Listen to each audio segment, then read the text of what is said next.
BJP 6 अप्रैल को अपना स्थापना दिवस मनाने जा रही है। देश में जब 10 साल से केंद्र में और कई राज्यों में भाजपा सरकार हो तो ये उसके लिए बड़े गर्व और खुशी का लम्हा है। लोकसभा चुनाव के चलते उसने इस दिन को और खास बनाने का फैसला किया है। बीजेपी इस मौके पर बड़ी संख्या में लोगों को पार्टी की सदस्यता देने जा रही है। एक रिपोर्ट के जरिए आपको पूरा ये मामला समझाते हैं।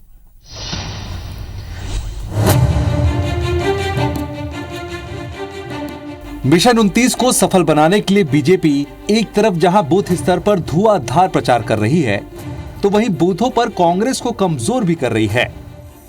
अब तक 20,000 से ज्यादा कांग्रेसी बीजेपी में शामिल हो चुके हैं। वहीं 6 अप्रैल को अपने स्थापना दिवस पर बीजेपी ने बड़े स्तर पर ज्वाइनिंग अभियान चलाने का फैसला किया है। बीजेपी का दावा है कि इस दौरान 1 लाख कार्यकर्ता बीजेपी की सदस्यता लेने वाले हैं। ये कार्यक्रम बूथ, तहसील, जिला स्तर, प्रदेश स्तर पर रहेगा। इनके पास न नेतृत्व बचा है, जनता ने नकार दिया है और आज भारतीय जनता पार्टी में बूथ बूथ पर लोग आज भारतीय जनता पार्टी को ज्वाइन कर रहे हैं। 6 तारीख को 1 लाख से ऊपर लोग ज्वाइन कर रहे हैं। वहीं कमलनाथ का गढ़ कहे जाने वाले छिंदवाड़ा लोकसभा में कांग्रेस बीजेपी के मेगा ज्वाइनिंग प्लान से कमजोर होती जा रही है। 6 अप्रैल को छिंदवाड़ा में बीजेपी ने कांग्रेस को बड़ा झटका देने की तैयारी की है। दूसरी ओर कांग्रेस बीजेपी के ज्वाइनिंग अभियान को फर्जी करार देकर तंज कस रही है। उन्होंने कह दिया कि हमारे इतने करोड़ मत वो हैं सदस्य हैं, अब कह रहे हम 1 लाख लोगों को एक दिन में पर्टिकुलर 6 तारीख को ज्वाइन कराएंगे।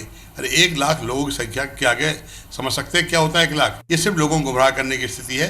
वास्तविकता है छोटा कार्यकर्ता किसी तरह से भारतीय जनता पार्टी के दबाव में नहीं आ रहा है। रोज ज्वाइनिंग हो रही है जिस प्रकार से अब बूथ पे ये अभियान चलेगा 6 तारीख को, उसके बाद मैं समझता हूँ कि ये आंकड़ा कम होगा, इससे भी ज़्यादा हो सकता है क्योंकि बड़ी संख्या में हजारों कार्यकर्ता जो कांग्रेस के हैं वो सब छोड़ने का मन बना चुके हैं। बीजेपी का लक्ष्य स्थापना दिवस पर मेगा ज्वाइनिंग अभियान के जरिए वर्ल्ड रिकॉर्ड बनाने का है। हालांकि इससे उसे लोकसभा चुनाव में कितना फायदा मिलेगा, इस पर किसी नतीजे पर पहुंचना जल्दबाजी होगी।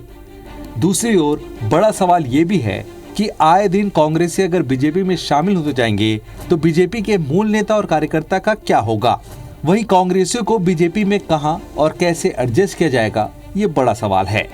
विवेक पटैया, IBC 24, भोपाल।